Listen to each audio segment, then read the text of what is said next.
pasok na siguro yung 200. Kasi yung pagpasok kasi, unti-unti. Hindi bigla. Kasi malalagas din. Unti-unti lang yan. Slowly but surely, sabi nga. Nagmuna pauwi na ako. Uy, amping-amping ha. Jen, maraming salamat ha, amping. Thank you guys.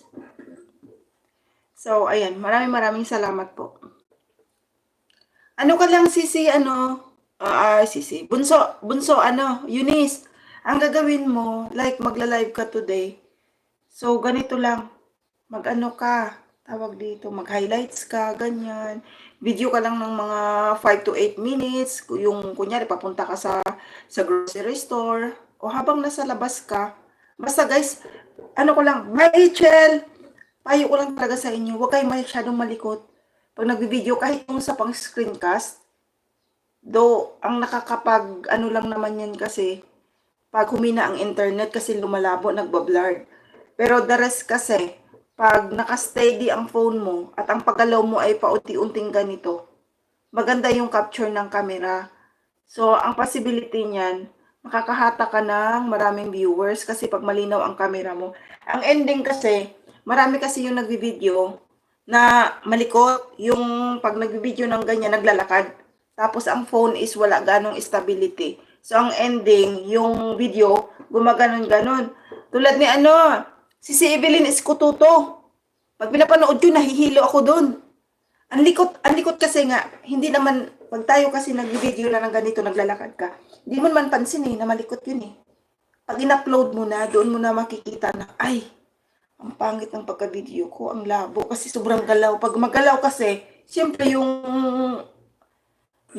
view nung kinakaptured mo, malabo talaga, sumagaslaw. So, better talaga, kung gusto mo nyo mag-video ng mag-steady lang kayo, tapos pause, kung may post kayo sa phone nyo, post, tapos lipat kayo. Ganun ginagawa ko, lipat kayo, captured kayo ng mga ilang post na naman. Ipo-post nyo lang, tapos captured kayo, post, lipat, post, unti-unti lang. Kasi nga, pag screencast kasi, ang nakakahata kasi talaga ng maraming views, yung maingay, tsaka nakatuto ka doon sa subject ng pagkuha mo ng video. Ano ba yung subject mo? Like mga tumutunog na something, like nagbabati ka ng itlog. Nakatutok siya doon. Kailangan talaga yung iyong camera. Kasi usually talaga napapansin ko, yung sobrang likot, wala talagang views. Kasi isipin mo, kung nahihilo ka naman, di mo naman naintindihan yung pinapanood mo. Ganon. Kaya minsan nga, ako pag yung mga videos ko, malinaw syempre sa camera mo pag in-upload mo yun. Pero pagdating kasi sa viewers mo, malabo. Lalo pag humihina internet ko dito, na lumalabo na yung aking video. Na kaya ako, sabi ko, nang hinayang ako, sabi ko, sayang naman ang video. Kasi may suko siya sa umpisa, tapos dahil nga lumalabo, nawawala na yung mga nanonood. Yung parang gano'n. So, tsaga-tsaga lang talaga kayo sa screencast. Yun talagang punan. Though ako ilang araw na, 3 days na yata, wala akong wala akong sugod. Dahil Holy Week siguro, or basta, kagabi, meron ako pa unti-unti, pa isa-isa, ganyan-ganyan. So, okay naman, naka 40 naman ako yung live ko kagabi, yung screencast ko. So, malaking bagay na rin yung kay Life in Europe. Sana, kung madagdagan ako ng mga 100 pa, mag-screencast ako mamayang gabi din. Mga ilang araw pa.